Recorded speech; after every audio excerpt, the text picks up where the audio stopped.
میرے دو سوال ہیں آپ سے سر. یہ میرا آپ سے پوچھنا سوال چاہتا یہ ہوں ہے کہ میرا سوال یہ ہے کہ آپ پوچھیں، ہم دیں گے جواب. چیف آف آرمی اسٹاف اس عہدے میں آخر ایسی کون سی بات ہے کہ جو بھی اس عہدے پر آتا ہے وہ واپس جانے کا نام نہیں لیتا؟ جہاں تک مجھے یاد ہے اور جتنا کہ میں جانتا ہوں، جن میں جنرل ایوب، ضیاء الحق کے بعد اشفاق پرویز کیانی، پھر مشرف، اور اب جنرل یہ قمر باجوہ، یہ ان کو اس عہدے میں کیا ملتا ہے؟ دیکھیں، آپ نے 2 سوال بھیجے تھے، میں اس میں صرف ایک لے پاؤں گا، ہمارے پاس سوالات کی کمی ہے، وہ کسی اور وقت ہم ٹیکل کر لیں گے کہ کیا افواج کو بزنس میں پڑھنا چاہیے یا نہیں پڑھنا چاہیے. لیکن یہ آپ نے ذکر کیا کہ اس عہدے میں کیا ہے. ایک تو یہ کہ پاکستان کی تاریخ اس طریقے سے ایوالو ہوئی ہے کہ جو آرمی چیف کا عہدہ ہے اس کی ایک مرکزیت ڈیولپ ہو گئی، اور پھر دوبارہ سے کہ وہ تاریخ ایوالو ہو کے چونکہ اب وہ نتیجہ اس کا ایک بن گیا ہے، تو اس نتیجے کو تبدیل کرنے کے لیے جو سوچ وچار ہے وہ آپ کو پاکستان میں ہوتی ہوئی نظر نہیں آتی. تو ایک تو یہ شخصیات سے آگے کی بات ہے، شخصیات عہدے پر فائز ہوتی ہیں، پھر اس عہدے کی جو مرکزیت ہے وہ ان کی نارمل جو کنسیڈریشنز ہوتی ہیں اس کے اوپر حاوی ہو جاتی ہے. تو ایک یہ سینس ہے کہ اگر آرمی چیف جو ہے وہ تگڑا ہوگا اور اس کے اندر تسلسل ہوگا تو ہم پالیسیوں کو تسلسل سے چلا سکتے ہیں. تو ایک تو یہ ہے. دوسرا ریجنل حالات جو ہے نا وہ بھی اس کے اندر کافی رول پلے کرتے ہیں. حقیقت میں ان کا اس کے ساتھ کتنا تعلق ہوتا ہے یہ ایک علیحدہ بحث ہے، لیکن رول پلے کرتے ہیں. ایوب خان کا آپ نے ذکر کیا، خاص حالات کے اندر اس نے ٹیک اوور کیا، پھر اس نے ایک آرگومنٹ بلڈ کیا، ضیاء الحق کا ذکر کیا، مشرف کا ذکر کیا، اشفاق پرویز کیانی کا ذکر کیا. تو ریجنل حالات بھی ہیں. تیسری بات یہ جو پولیٹیکل کلاس ہے وہ ان کو انڈورس کرتی ہے. یہ تمام لوگوں کا جن کا آپ نے نام لیا ہے، اس کے علاوہ جو آنے والے بھی ہوں گے، ان کو کسی نہ کسی پولیٹیکل کلاس کی سپورٹ موجود رہی ہے. لوگوں نے ان کے نام کی جماعتیں بنائی ہیں. ضیاء الحق کا تو نام بھی آئین کے اندر انہوں نے ڈال دیا، اور پولیٹیکل کلاس اس کو کلیکٹیولی سپورٹ کرتی ہے. تو جب تک وہ سپورٹ، سوشل سپورٹ موجود ہوتی ہے، پولیٹیکل سپورٹ موجود ہوتی ہے، تو عہدے کی مرکزیت اور علاقائی حالات مل کر ایک ایسا پاورفل ٹیمپٹنگ ایک مشروب بنا دیتے ہیں کہ جس سے اجتناب جو ہے ان کو ممکن نہیں لگتا. اب بڑا ایشو یہ ہے کہ کیا اس طرح کرنے سے پاکستان کے اندر حالات بہتر ہوتے. اصل ڈیبیٹ یہ کرنے کی، اگر نتائج جسٹیفائی کر دیتے ان تمام تجربات کو تو پھر ہم اور آپ یہ بحث نہ کر رہے ہوتے. لیکن جو نتائج نکلے ہیں پاکستان کے لیے ان تمام تجربات کے، جب آپ اپنے عہدوں سے آگے کی بات کرتے ہیں، اور اب تو پارلیمنٹ نے اس کو ایک لیگل کور بھی دے دیا، تو اس کے بہت بڑے نقصانات ہوں گے، اور تاریخ تو کم از کم ہمیں یہی بتاتی ہے. تو اصل بحث یہ نہیں ہونی چاہیے کہ یہ شخصیات کیا کرتی ہیں. اصل بحث پاکستان کے تناظر میں یہ ہونی چاہیے کہ کیا یہ پاکستان کے لیے اچھے نتیجے پیدا کرتا ہے نہیں کرتا. 72 سال میں تو نہیں کیا.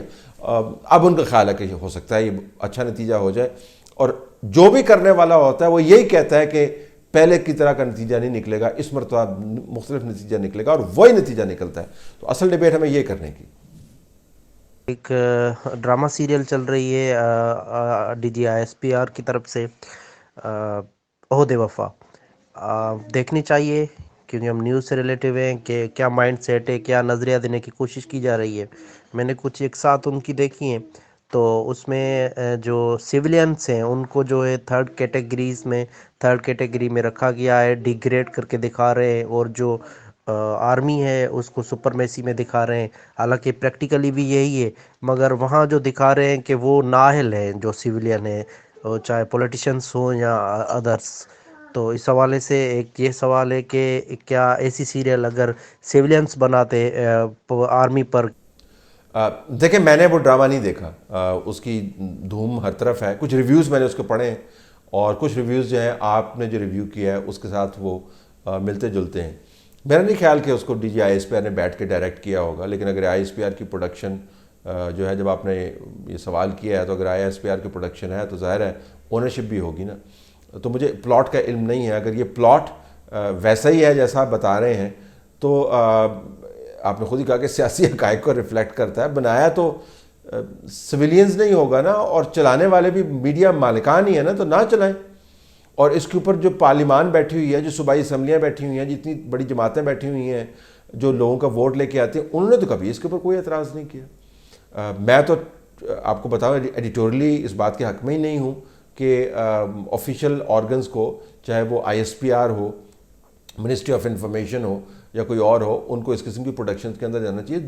زمانہ کس طرف جا رہا ہے اور آپ کیا کر رہے ہیں, اور اگر کسی کا خیال ہے کہ اس قسم کی پروڈکشنز کر کے وہ لوگوں کی ذہن تبدیل کرتے ہیں, تو اس کا میڈیا کی تھیریز کے اندر بہت تگڑی تھیریز موجود ہیں جو آپ کو بتاتی ہیں کہ اس کا بلو بیک ایفیکٹ ہوتا ہے, اور لوگ انتہائی پروپیگنڈے کے حالات کے اندر اس پروپیگنڈے کے اندر دیا گیا ہوا جو میسج ہے اس کے بالکل مخالف سمت میں از خود سوچنے لگ جاتے ہیں. تو جب آپ اوور ڈوز دیتے ہیں اس قسم کی ایڈیٹوریل لائن کی, تو اس کا ریئیکشن بھی ہوتا ہے. تو نہیں ہونا چاہیے, اکراس دا بورڈ نہیں ہونا چاہیے. ایک فری کریٹیو قسم کے ماحول کے اندر فری اور کریٹیو جوسز کو فلو کرنے کا موقع دینا چاہیے. اگر اس طریقے سے مینوپولیٹ کیا تو آج یہ کر رہے ہیں کل دوسرے کریں گے, تو پھر ہم اس طرح آپس میں لڑتے رہیں گے, ایک دوسرے کو برا کہے گا اور دوسرا اس کو برا کہے گا جب اس کا وقت آئے گا.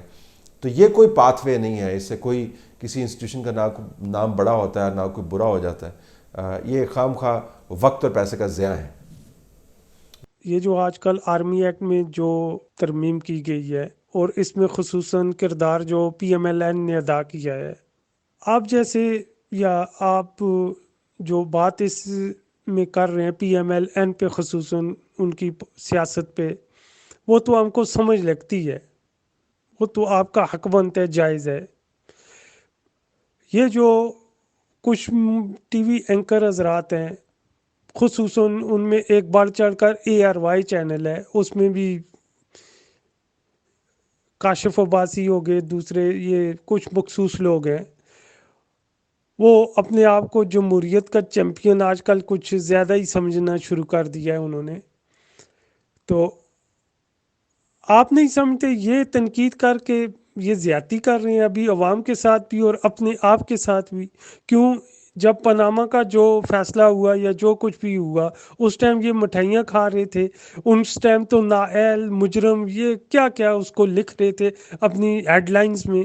تو آج یہ کس منہ سے ان پہ تنقید کر رہے ہیں؟ اس بارے میں آپ کا کیا خیال ہے؟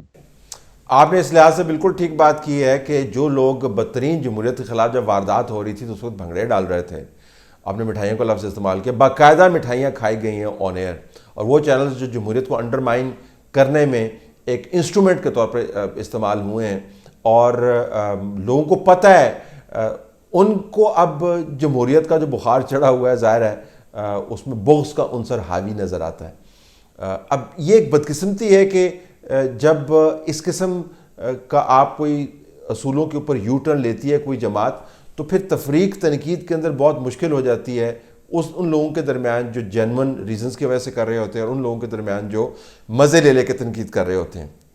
تو لہٰذا جماعتوں کو یہ سوچنا چاہیے کہ جب ہم ایک اصولی موقف اختیار کر کے اس کے اوپر کلابازی لگاتے ہیں تو نہ صرف جو جینون نقاد ہیں ان کی تنقید کا وہ ہدف بنتے ہیں, بلکہ اپنا ٹھٹھا ان لوگوں سے بھی لگواتے ہیں جن کا کام ہی ٹھٹھا لگانا ہے.